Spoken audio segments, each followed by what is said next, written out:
On one sunny day, some ninjas were sneaking out of the bushes. They were ninjas of Momoji clan, led by Sendai Momoji, a Jonin from Iga. Meanwhile, in front of them was a fort of Shimoyama clan, led by Kai Shimoyama. They were waiting for the enemy's attack. Sendai and his ninjas then sneaked in, and suddenly, from under the ground, the ninja of Shimoyama clan came out to protect the fort.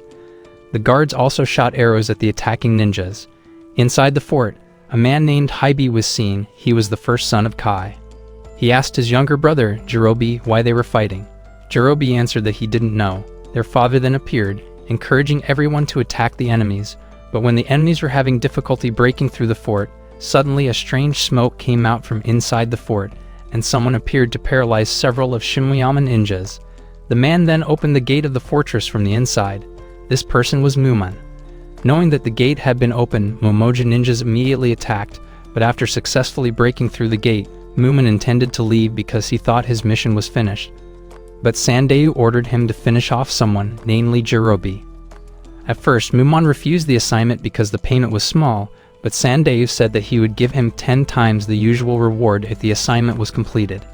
Hearing this, Muman immediately went back into the fortress. Inside the fortress, Jirobe asked his brother to help, but Hybe said that he didn't want to kill people without a clear reason. A few moments later, Muman had entered the fortress back. Several ninjas tried to attack him, but he managed to avoid all the attacks. Jirobe appeared and immediately attacked Muman. Unexpectedly from behind, Kai announced that Jirobe and Muman would have a duel to death. Hybe was shocked to hear that. He told his Jirobe to refuse because he was no match for Muman, but Jirobe ignored his older brother's warning. He still wanted to fight Muman.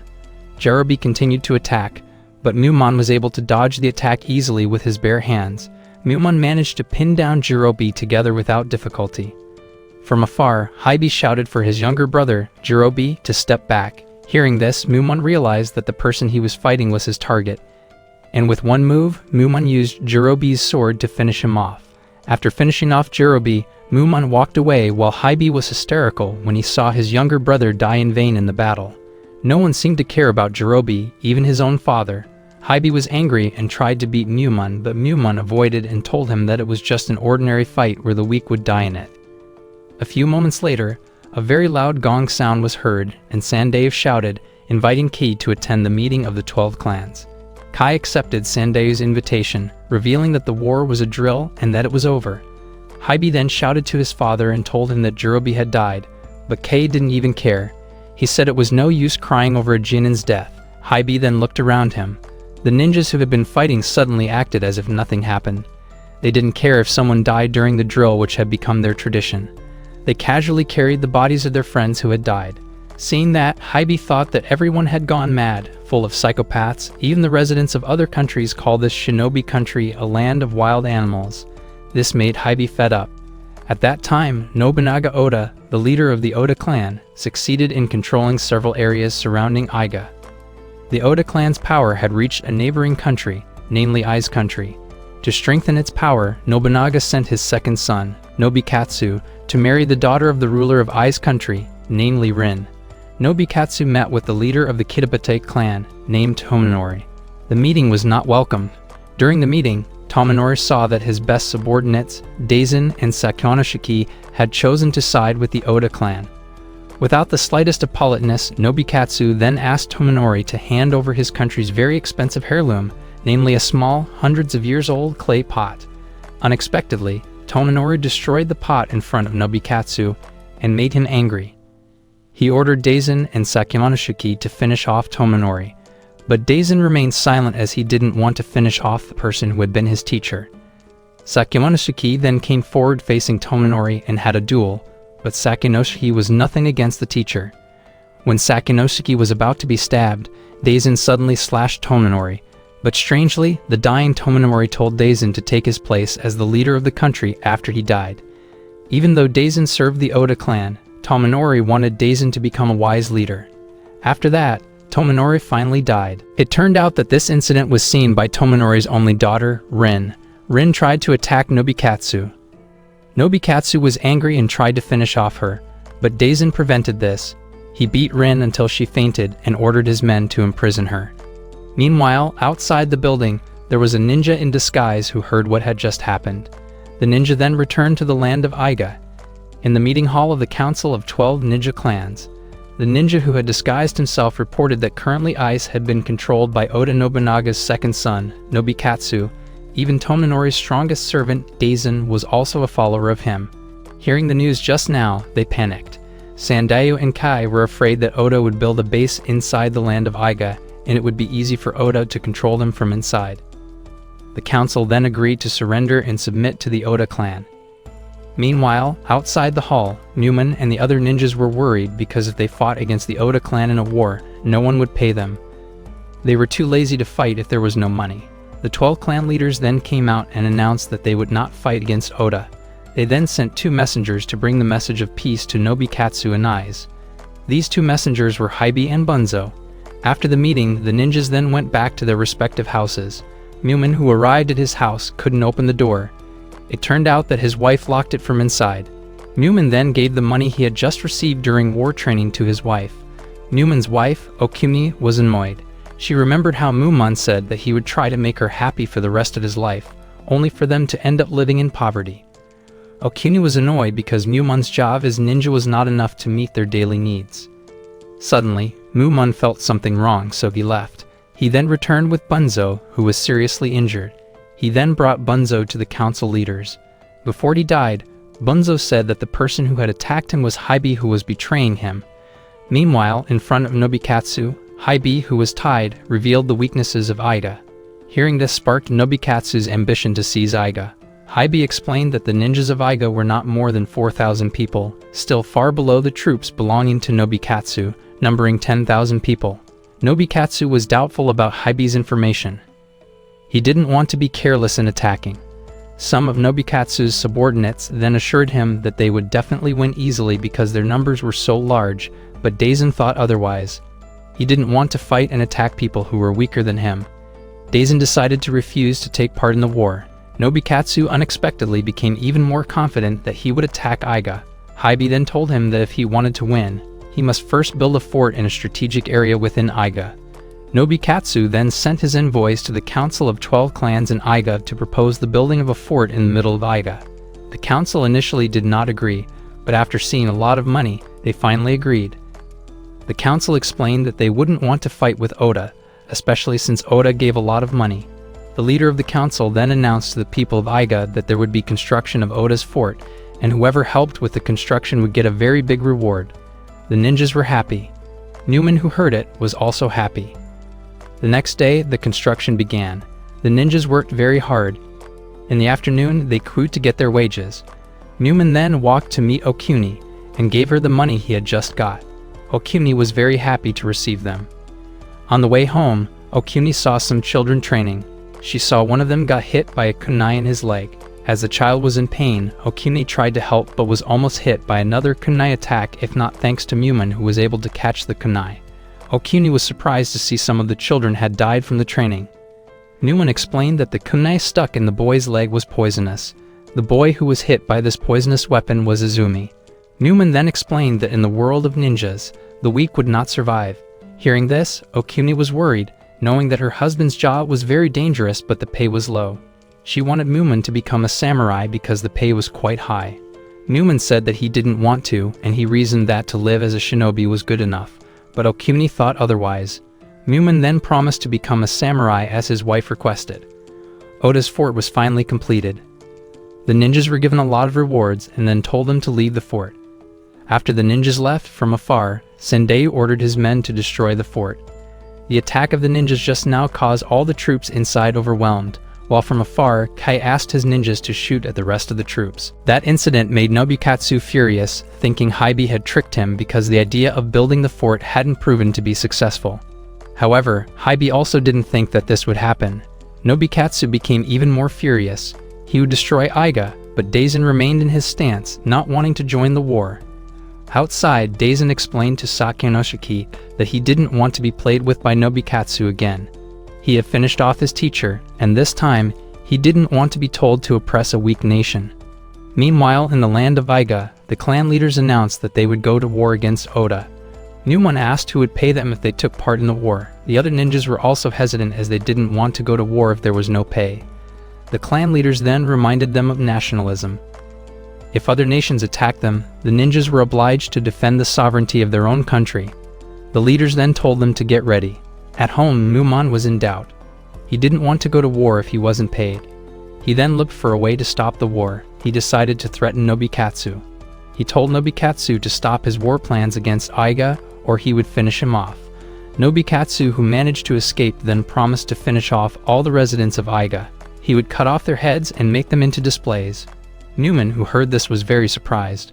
A few moments later, several of Nobikatsu's men showed up to catch Mumon. Mumon escaped to the underground prison. There he saw Haibi, who was being detained. From a distance, he also saw something strange inside another prison cell. It turned out that it was Rin who was praying. Haibi then told Rin to be careful because Mumon was one of the ninjas from Aiga. Hearing this, Rin was actually happy. She decided to hire Mumon to kill the leader of the Oda clan, namely Oda Nobunaga. She then took out her clan's heirloom and explained that the item was worth a fortune. It turned out that the original heirloom of the Kitabate clan was in Rin's hands all this time. Hearing that, Mumon was willing and accepted the pot as payment. When Mumon was about to leave, he was shocked because Rin had ended her life. He was confused about why she did that. Haibi then explained that her request just now was her last request. Meanwhile, in his room, Nobikatsu intended to attack Aiga even without the help from Daisen. Daisen then went to see Haibi. He asked why he wanted Oda to destroy Aiga. Haibi told him about the incident where his younger brother died during an unimportant war training and no one cared about it. Because of that, he had a grudge against his own country. Daisen realized that Haibi had been tricked by his country's plans. From the start, the 12 clan leaders had planned this. They deliberately provoked Haibi's anger and talked about the development of a fort around him so that he would hear about it and have the idea to tell Nobikatsu to build the fort inside Aiga. They then deliberately lured Nobikatsu's troops into war. They were sure that Daisen would not join the war against them, so Nobikatsu's troops would be reduced drastically to only 5,000 people, and they would be able to win it easily. That way, the prestige of the ninjas would soar again, and the number of requests to rent ninja services would increase. Knowing all that, Daisen then faced Nobikatsu and said that he would join the war against Aiga. Nobikatsu then cried in happiness. He said that being Oda Nobunaga's son was difficult. He had a burden to be like his father, but all this time he only gave his father trouble. He wanted to make his father proud, even if only once in his life. Hearing this, Daisen stated that he would be loyal to Oda until death and his troops would join to attack Aiga. The generals under Nobikatsu then shouted, signing that they were enthusiastic about starting the war. Meanwhile, at home, Mumon asked his wife to run away from the village, not wanting anything to happen to her, remembering the words told by Nobikatsu previously, who was going to kill all Aiga residents. Mumon also showed an heirloom that he got from Rin and explained to her that it was very expensive and they could use it to start their new life somewhere else. Okuni agreed with Mumon's decision to run. On the other hand, without his father knowing, Nobikatsu brought 10,000 troops to attack Aiga.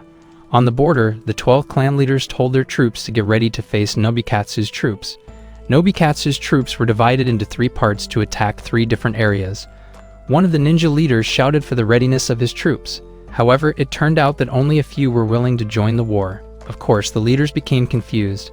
On the other side of the country, most of the Aiga residents, namely the strongest ninja, including Mumon, fled to Kyoto.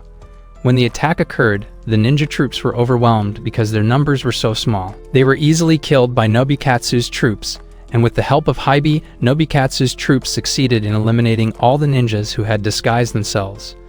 Meanwhile, Okuni saw Izumi, who had also run away. Okuni wondered where Izumi's parents were. Mumon then explained that Izumi was an orphan.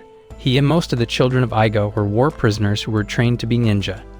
If Izumi was weak and unable to escape, it was certain that he would lose his life in this war. Hearing this, Okuni felt sorry for Izumi. She thought that Nobikatsu's troops would wipe out all the weak in Aiga, and because of that, she ordered Mumon and the other ninjas to fight them. Mumon was shocked by his wife's statement. Okuni then took out her very expensive heirloom from Mumon yesterday and told Mumon to invite the others to fight against Nobikatsu. Mumon then ran up the hill to announce that he had an heirloom worth a fortune. Whoever took part in the war and managed to kill Nobikatsu would get a hefty amount of money. Suddenly, all the ninjas who needed money got excited. All of them who were previously going to run away decided to join the war. Okuni told Mumon to be careful and stay alive. Muman then smiled and said that he would not die that easily because he was the strongest ninja in the land of Iga. The ninjas ran like hungry animals chasing their prey. They ran at high speed and jumped straight into the battlefield. Meanwhile, on the battlefield, the ninjas who were cornered and in despair were surprised to see thousands of the strongest ninjas appeared to help them. Muman shouted that he would reward whoever could finish off the enemy. Muman then killed one of the generals, and because he had succeeded in reducing the number of enemies with a high bounty value, he would get a lot of money from it. The ninjas then went on a rampage to crush the troops mercilessly, because they knew that they would get paid for it. Realizing that Nobikatsu was no longer there, Muman immediately looked for him in another place, and he was followed by the other ninjas to chase Nobikatsu. Kai, who was confused, asked for their protection, but none of the ninjas listened to him. Sakyonosuke saw the opportunity and suddenly slashed him in half, killing him instantly. In another place, the ninjas started attacking Nobikatsu's group. Nobikatsu was scared and then ran away from the pursuit of the ninjas. Muman saw this and immediately chased Nobikatsu. When he jumped to finish off Nobikatsu, an arrow was shot to stop him, which turned out to be Daizen's arrow. Luckily, Muman managed to avoid the attack. He then attacked Daizen, but unfortunately, he was knocked down. He was still able to get up. It turned out that he protected himself with an iron vest. The protective vest was damaged because of Daizen's fatal attack. This was the first time he took off the vest because of someone's attack. He then got up, but Daizen's troops had surrounded him. He moved very quickly and avoided the attacks. When Muman was about to attack Nobikatsu, Daizen managed to stop Muman even though his hand was injured. Suddenly, from Daizen's behind, Nobikatsu shot an arrow at Muman. Muman was shocked and unable to avoid the attack. Meanwhile, in the ninja temple, a ninja informed everyone that they had succeeded in winning against the Nobikatsu troops. The troops had been pushed back. The ninjas were happy with their victory. Okumi then asked what happened to her husband, and lightly, the ninja said that Muman had died. Hearing this, Okumi was devastated. At night in Nobikatsu's palace, he was checking his injured troops when suddenly, one of the troops tried to attack him. It turned out that the person was Muman. Muman somehow managed to survive the attack. Muman then invited the strongest ninjas, who were also disguised as the troops, to infiltrate the castle. They locked the castle from the inside so that no one would escape. Haibi then faced Muman and told him that the war had been planned by the elders of the 12 Clans Council. His brother was sacrificed to smooth things over the plan. Seeing Muman's normal reaction, Haibi then challenged Muman to a duel. Muman then came forward to accept Haibi's challenge. Before the duel, Haibi asked Muman to let go of Nobikatsu if he lost in this fight. They then started the duel. The fight between Muman and Haibi was very tense. Muman was hit by Haibi's attack for several times and was cornered, but with the last of his strength, he managed to hit Haibi several times. Haibi, who was badly injured, finally fell to the ground. Before he died, he whispered to Muman that he was happy because he would die as a human, not as an animal. After that, Muman asked Daizen to bury Haibi properly because he was a warrior. Daizen agreed. Muman then invited the others to leave the castle, saying that he would finish off Nobikatsu another time. When Muman returned to Iga, Okuni was afraid to see her husband's return, moreover with his angry attitude. Muman then went to the clan leaders who were celebrating their victory. He unexpectedly killed one of them. He was angry because the clan leaders had the heart to sacrifice someone for the sake of their victory. One of the clan leaders, who was afraid of Muman, then said that whoever could kill Muman would be freed from taxes for the rest of his life. Hearing this, the ninjas were excited to finish off Muman. From afar, Okumi showed everyone her very expensive heirloom. This made the ninjas turn their attention to her and attacked her. Muman jumped to save her, but it was in vain because one poisoned arrow managed to stick in her neck. While dying, Okumi asked what Muman's real name was because she wanted to know. While crying, Muman replied that he didn't know. He even didn't know who his parents were. He was just a child who was kidnapped as a war prisoner and was trained to be a ninja. Okumi finally died after trying to rescue her husband. One of the ninjas intended to take the pot, but Muman crushed it and said that all of them were insane. He then left with Okuni. 2 years later, Oda Nobunaga and Nobikatsu brought 44000 soldiers and easily claimed Iga. From afar, Daizen asked his men if they had found Muman, but none of them had seen Muman in the war. When he heard the news, Daizen laughed, saying that Muman had no clan and he wanted to make Muman his men, but suddenly, Muman's voice was heard from the crowd, asking how much he would pay him.